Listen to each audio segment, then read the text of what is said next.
Hello guys, welcome to the maths. Chapter है हमारा fractions and decimal, class 7 NCERT exercise 2.1। तो बच्चों लौटे हम क्वेश्चन नंबर 6 के साथ। तो जल्दी से क्वेश्चन नंबर 6 पढ़ते हैं। क्या कह रहा है?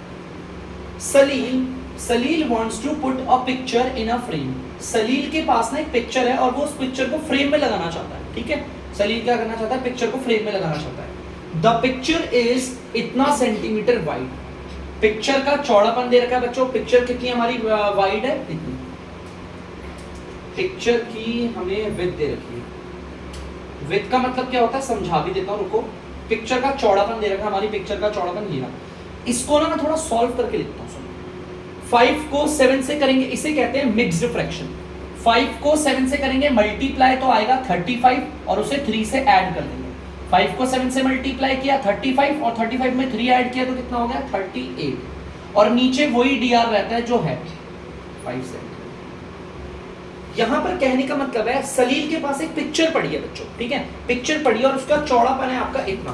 ठीक है, तो पिक्चर का विड्थ दे रखी है आपको। देखो ध्यान से सुनना, ये पिक्चर है सलील के पास, और सलील के पास ये जो पिक्चर है ना उसकी विड्थ कितनी दे रखी है? 38/5 सेंटीमीटर। मतलब ये दिख रही है, इसे विड्थ कहते हैं। ये जो मैंने ऐसे चौड़ा कर दिया ना मार्कर से, इसे विड्थ कहते हैं। ठीक है, इसे कह लो या इसे कह लो, बात बराबर है। ये पिक्चर की विड्थ है। ठीक है, विड्थ या फिर ब्रेथ कह लो। ठीक है, 38/5 सेंटीमीटर। तो सलील अपनी पिक्चर को कहाँ लगाना चाहता है? फ्रेम में लगाना चाहता है। उसके पास जो तस्वीर है, उसके पास जो पिक्चर है ना बच्चों, है ना, उसकी आपको विड्थ भी दे रखी है इतनी। ठीक है, आगे देखते हैं। To fit in a frame. अगर सलील को पिक्चर को फ्रेम में लगाना है तो पिक्चर इससे ज्यादा नहीं होनी चाहिए। भाई जाहिर सी बात है, इससे ज्यादा नहीं होनी चाहिए पिक्चर। मतलब कि हमारा फ्रेम का विड्थ क्या है? देखो ध्यान से, हमारी फ्रेम की विड्थ दे रखी है यहाँ पर बच्चों, दे रखी है फ्रेम की विड्थ दे रखी है। फ्रेम की विड्थ कितनी दे रखी है? ये रही। हम इसे कैसे लिखेंगे? 10 को 7 से मल्टीप्लाई करेंगे 70 में 3 को ऐड करेंगे तो आएगा 73 और dr वही रहेगा जो है 10। ठीक है, अब क्वेश्चन कुछ ऐसा है। सलील के पास एक पिक्चर है, उसकी ब्रेथ है ये, और एक फ्रेम है बच्चों, एक फ्रेम है ऐसा, और फ्रेम की ब्रेथ कितनी दे रखी है? भाई फ्रेम की ब्रेथ दे रखी है 73/10 सेंटीमीटर। अब वो कह रहा है how much should the picture be trimmed. आप खुद देखो, एक बात मैं आपको बताता हूं। लेट सपोज मैं आपको समझाता हूं, इसी का सेम एग्जांपल लेता हूं बच्चों। ठीक है, एग्जांपल से करते हैं, 2 मिनट में समझ में आ जाएगा आप सबके। ठीक है,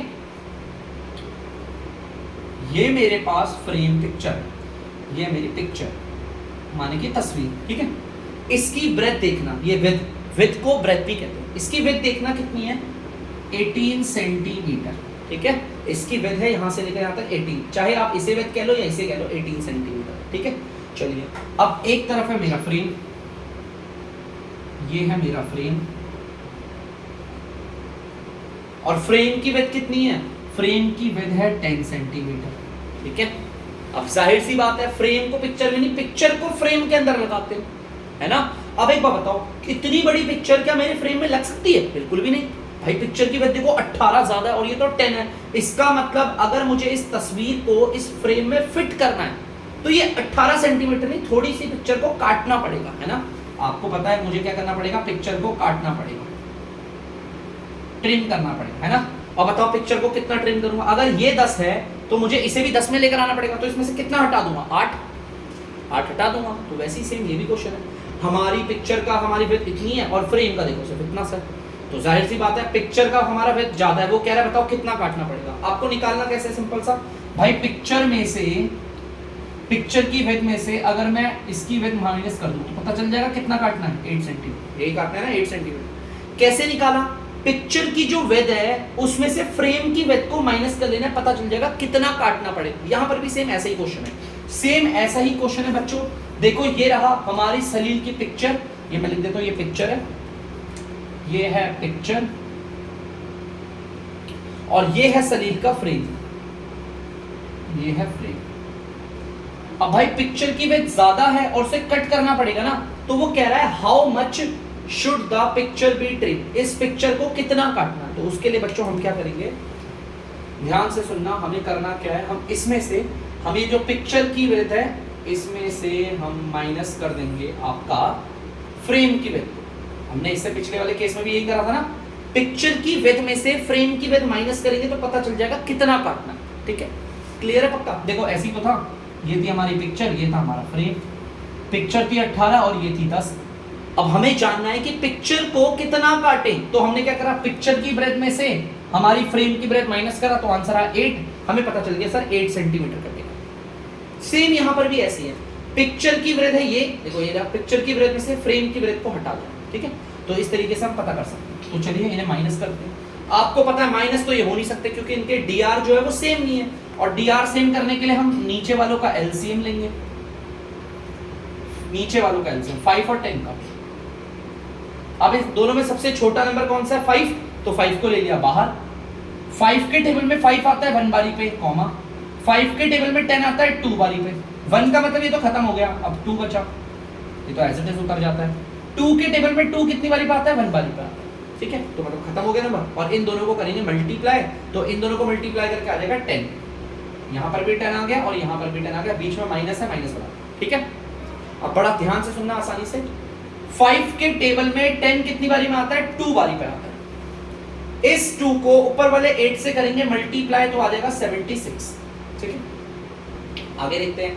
10 के टेबल में 10 आता है आपका 1 बारी पे, सेम है ना, तो 1 बारी पे आएगा। 1 को अगर 73 से करेंगे तो सेम आ जाएगा। ठीक है, अब ये आसानी से माइनस हो सकते हैं क्योंकि इनके डीआर सेम करते हैं। तो देखते हैं बच्चों, 76 में से 73 जाएगा तो 3 बचेगा, नीचे डीआर वही आएगा। जब हम फ्रैक्शन को माइनस करते हैं तो डीआर माइनस नहीं होता, डीआर तो एज इट इज आता है, एनआर सॉल्व होता है। तो इसका मतलब हमारी पिक्चर को कितना काटना है, तो मैं लिखूंगा picture should be trimmed 3/10 centimetre. मतलब अगर मैं इस इतनी बड़ी पिक्चर को फ्रेम में फिट करना चाहता हूं तो पिक्चर को कितना काटना पड़ेगा? 3/10 सेंटीमीटर काटना पड़ेगा। तो जल्दी से बच्चों इसे उतार दीजिए आप। तो बच्चों आप लोग देख सकते हैं क्वेश्चन नंबर 7 आपके सामने बोर्ड पे उतार दिया। जल्दी से पढ़ते हैं क्वेश्चन नंबर 7 क्या कह रहा है। Ritu ate 3/5 part of an apple. बेटा एक ना एप्पल है, ध्यान से सुनना। इसे मान लो एक एप्पल बना देते हैं बड़ा सा, एक एप्पल बना देते हैं बढ़िया सा, ये आपका एप्पल। ठीक है, वो कह रहा है कि रितु नाम की जो लड़की है वो 3/5 पार्ट ऑफ एन एप्पल को खा लेती है। मतलब समझाता हूं, पहले लिख लेता हूं। Ritu ate apple, Ritu apple का एप्पल कितना खाती है? 3/5। इसका मतलब अगर एप्पल के 5 हिस्से हैं, देखो ध्यान से सुनना, ध्यान से सुनना, नीचे पता चलता था टोटल 2 3, ये देखो 1 2 3 4 5। अब आप बोलोगे सर आपने एप्पल के 5 हिस्से क्यों करे? देखो ध्यान से पढ़ो, क्वेश्चन कह रहा है रितु कितना एप्पल खाती है? 5 हिस्सों में से 3 एप्पल खा जाती है। मतलब जो एप्पल के 5 हिस्से, नीचे टोटल पता चलता है ना, एप्पल के जो 5 हिस्से उसमें से 3 हिस्से तो रितु खा गई। तो रितु ने इसे भी खा दिया, रितु इसे भी खा गई और रितु इसे भी खा गई। ये तीनों हिस्से किसने खा दिए? इस एप्पल के टोटल 5 हिस्से थे, उसमें से 3 हिस्से तो रितु खा गई। चलो ठीक है।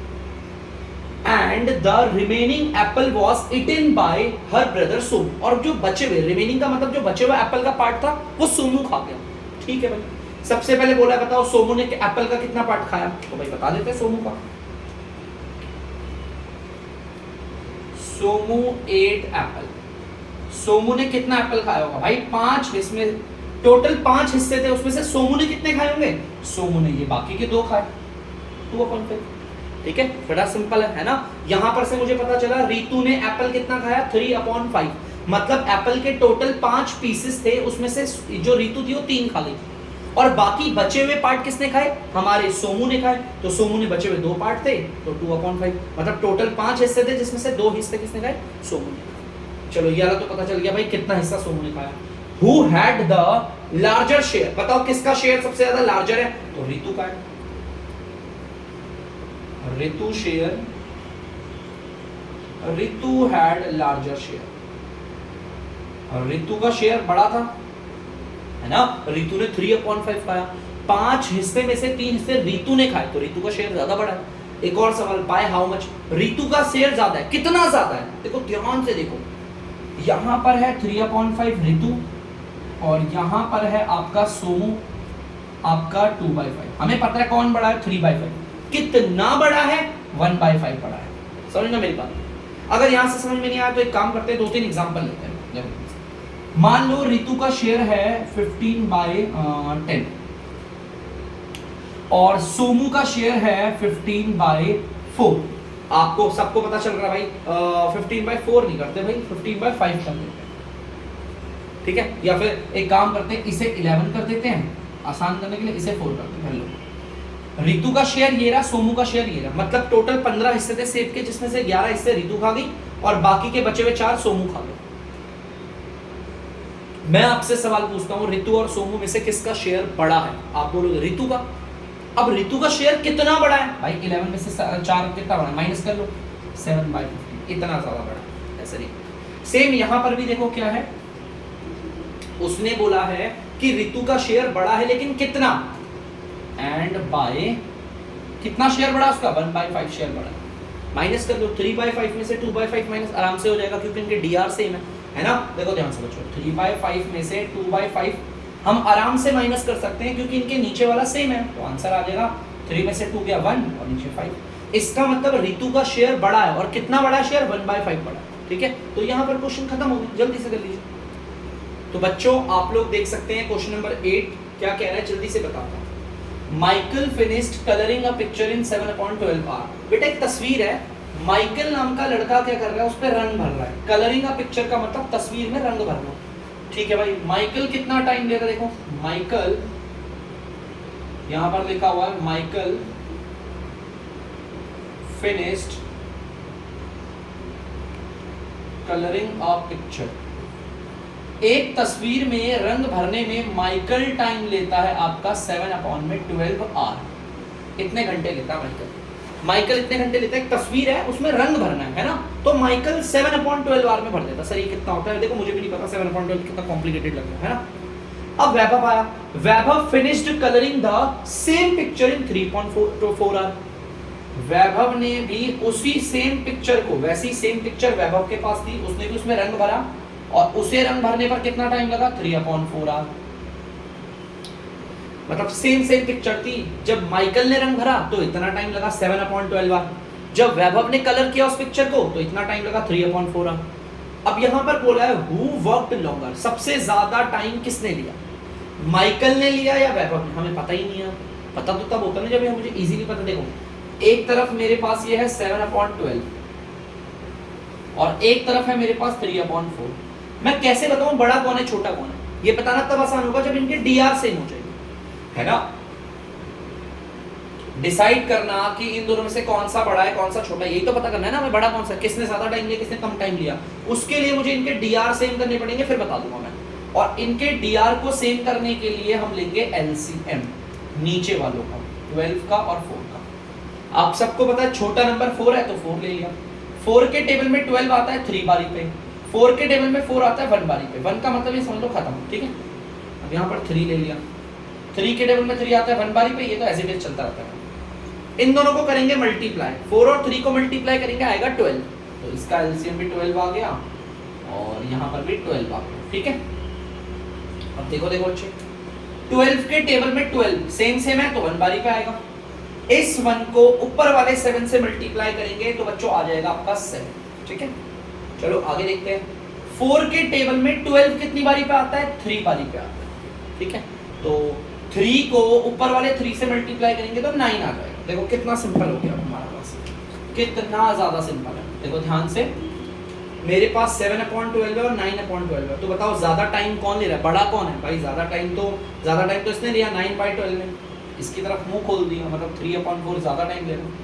तो किसने ज्यादा टाइम लिया है, वैभव। पता चल गया। देखो उसने बोला ना who worked longer, ज्यादा टाइम किसने लिया, कौन लंबे समय तक काम कर रहा है, तो मैं लिखूंगा वैभव worked longer, वैभव ने लंबे समय तक काम किया। देखो हमारा ये 7/12 मैंने क्या बना दिया, देखो ध्यान से, 7/12 को तो चलो 7/12 भी है, और ये 3/4 को क्या बना दिया था, 9/12, ठीक है। तो भैया कौन ज्यादा टाइम लेकर काम कर रहा है, वैभव ले रहा है। अब उसने पूछा कितना ज्यादा देर तक काम कर रहा है। भाई देखो वैभव 9/12 काम कर रहा है और हमारा जो माइकल है वो 7/12। तो बताओ 9/12 और 7/12। तो वैभव ज्यादा टाइम लेकर काम कर रहा है, कितना ज्यादा? 2/12। देखो ध्यान से, एंड बाय 2/12 आर, इतने घंटे वो ज्यादा करता है।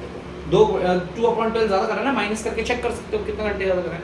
तो बच्चों यहां पर हो गया इस एक्सरसाइज का दी एंड। तो जल्दी से आप इसे उतार लीजिए। तो बच्चों आई होप आप लोगों ने इसे उतार दिया होगा। तो अब मैं करता हूं वीडियो का दी एंड।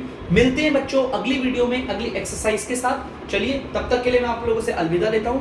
अगर आपको डीमैथ्स की वीडियो पसंद आ रही है तो वीडियो को लाइक करें, शेयर करें और चैनल को सब्सक्राइब करें। बाय।